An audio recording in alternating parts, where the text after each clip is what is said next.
Hello, good morning mga madi! Ayan na nga, sinusundo na kami ng aming green tour. Kahit sobrang lamig sa labas, guys, talagang tiis ganda ka sa mga pang-OOTD mo dyan, mga bi. Ayan, sige, laban na laban yung mga backlist natin dyan, bi.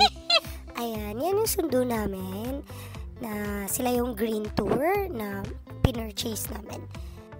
So ito na nga, pakinggan mo natin si Manong Green. After centuries, all the lakes got dried and these rock formation came out to the surface. Of course, the shape wasn't like this one. The shape was like a regular mountain in the backside, like the small hills all the way where the trees are. The shape was like that one, you know? And then the phase of following, snow waters, rain, temperature, and the wind, mostly for vertical effect.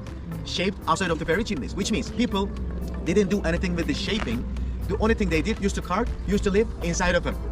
So you might see so many different fairy chimneys in all around the world. Most in US is the Bryce Canyon, Arizona, Grand Canyon, Colorado, couple part of Iran called Cardo, in Greece, Metadoras, in Italy, Matera. So these are the other rock formation in the world. But as I mentioned, the big difference we have in Cappadocia, people used to live inside of them. That goes all the way back to 2000 BC, which is more than 4,000 years ago. We're gonna keep talking about the civilization also because we have 1 hour driving on the way.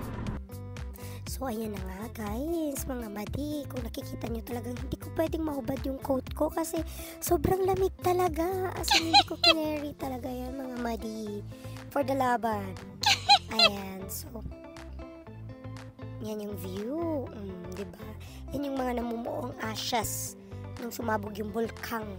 Tawag ko ng pangalan ng bulkan na yun.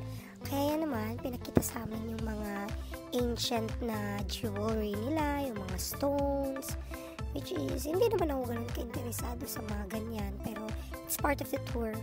Kaya, syempre nilalamig na yung friendship nyo, kaya yan, dyan tayo magpainit sa kapihan nila.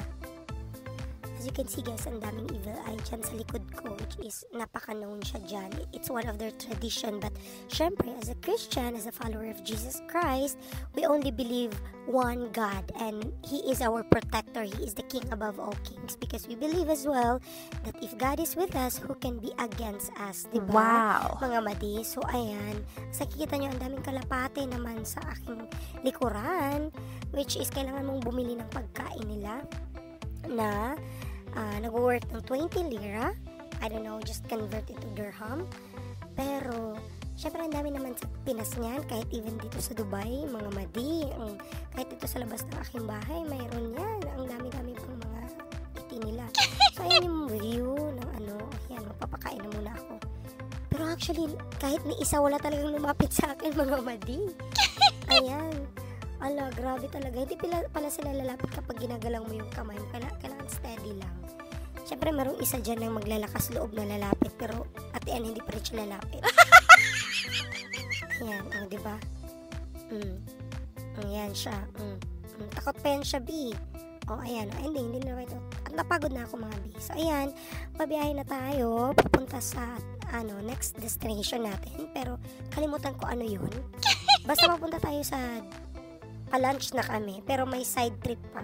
So yan, nakikita nyo, yung malaki na kahoy na yan, dyan, parang kumbaga, yung mga wine, para kumatas. Ganun, wow! Sila unang panahon. Ayan, diba? Madi, laban na laban yung mga pa-hiking natin dyan. Hindi ko expect mga madi na ang layo pala ng lalakarin namin. Papunta ng lunch, kasi nga, dadaanan daw namin yung mga river dyan, mga kagubatan. Tingnan mo naman yung tsinelas ko. Wow! Kala mo, nakasapatos, diba? Which is, hindi ako na-inform, mga B.